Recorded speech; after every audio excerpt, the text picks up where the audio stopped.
Go fuck yourself. Failure!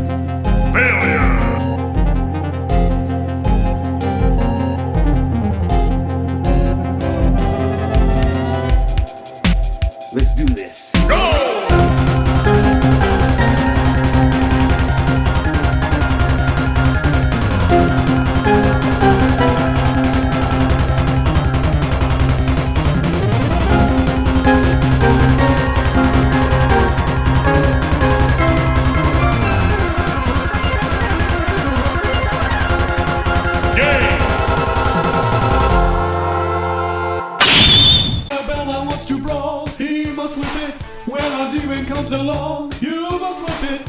Welcome to a brand new episode of The Defeationist, where we cover one of the games that I regret covering every time I even played this game, Castlevania. Let's see how we did. Enjoy.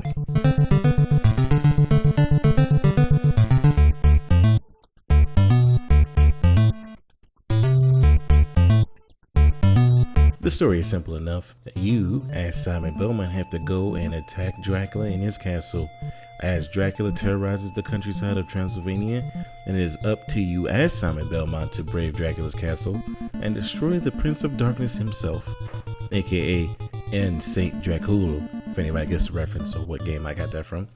It would not be easy, as many of the monsters that are roaming the halls, including zombies, bats, and Medusa heads, and those ever so lovely skeleton knights and everything like that, getting in your way to kind of stop you. Have fun with that.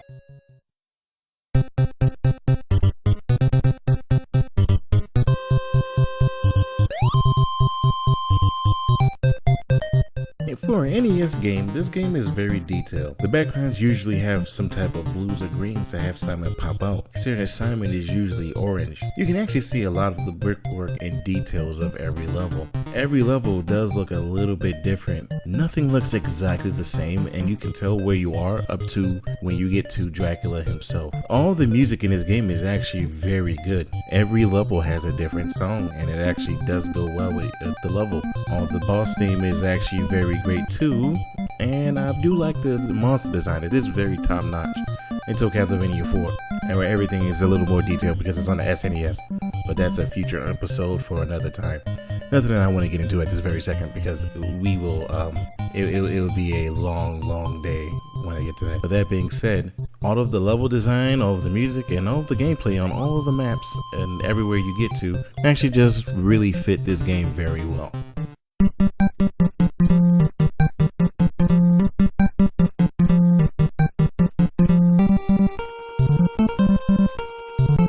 Castlevania uses the platform gameplay and is divided into 6 blocks of 3 stages each for a total of 18 stages. Simon can move, jump, crouch, and climb stairs and use his magic whip, aka the vampire killer whip.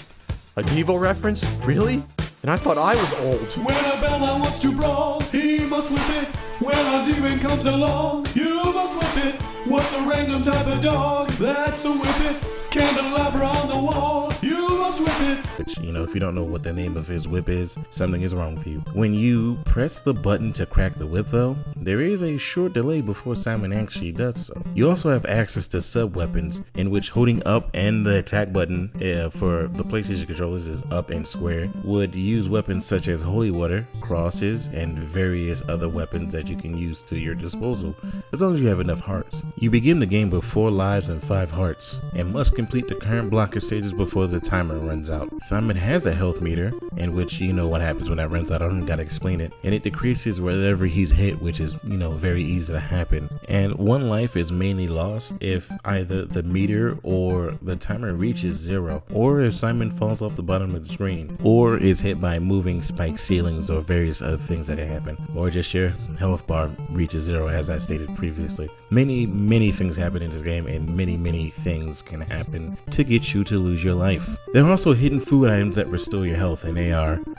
far and few in between, so you gotta be really careful when you're playing this game. You earn bonus lives at certain score thresholds, and with that could come in clutch, so that's why I do tell people to just always do the best you can to get the most and maximize the score on a level. and you fight boss characters usually themed after classic horror movie monsters such as Frankenstein's monster or the Grim Reaper at the end of each block. You must win the battle and pick up the red orb to restore all of your health before the time runs out in order to advance. The ultimate goal is to defeat Dracula himself, which you know already. Everybody who plays this game or plays any of these games should know that Dracula should be the guy that you gotta beat at the end of every Castlevania. So have fun with that.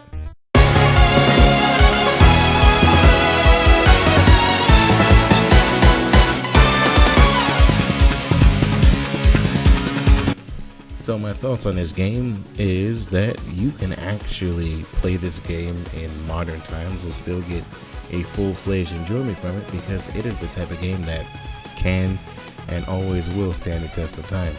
Yes, it is a very hard game, and I will not take that from anybody, but I also can say that it is a type of game that if you don't know how to play games or are not good at games, this is not something I recommend for people, simply because it is a hard game to play and master. But once you master it and once you get over everything, it is a game that rewards you, and you get that satisfying feeling like you're playing a Dark Souls game or a Souls-like game, and when you finally beat a boss, and you're like, yes, I finally beat it. You can also see why they took this formula and, made millions of games on it, and they used this with Metroid and made the Metroidvania type of game for later games like Symphony of the Night, which is going to be an episode at some point. You'll find out though. That being said, let's move on to the next part.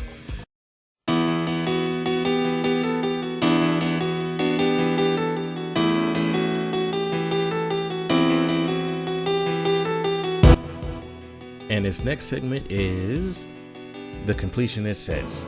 With Completionist got rid of half of his old content, and I decided to play some of the same games. I'm going to use some clips from his old stuff and use it on mine, because hey, I have nothing better to do, and it will help me out here, and it'll help you guys subscribe and give me all the money. Give me all the money you can. Also, clearly you would know this because I used a clip earlier in this very same review. So, are you paying attention? Is a fantastic game that set up the franchise for many gamers, both young and old. It's fun, it's challenging, and yet it's never unfair. If it's too hard for you, guess what? You'll have to practice, and practice some more. Practice until you earn your victory by mastering the mechanics of a grueling game. With that said, even when you beat the game and you go ahead and play hard mode, it's not really worth that extra incentive. Just beat the game and be done with it.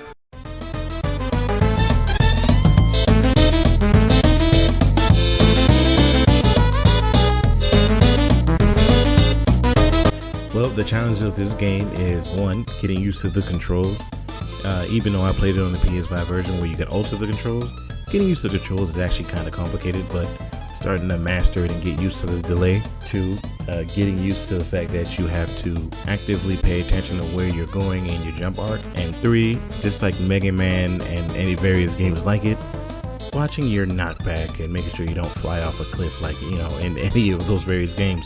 Because in a game like this, if you're not paying attention or you don't have your head on a swivel, you will fall off the map, or you will die if you're not paying attention to your health. So, that being said, be very careful when playing this game.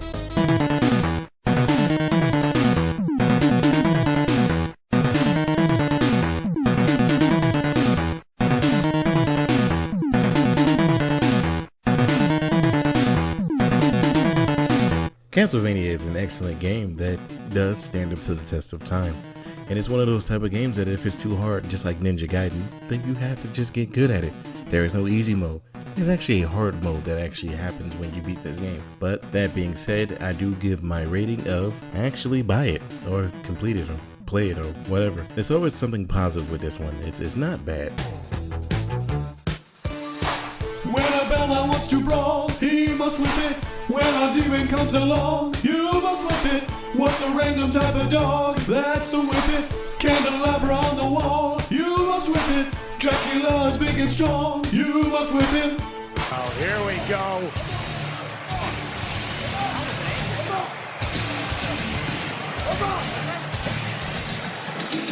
Cody's ready to go.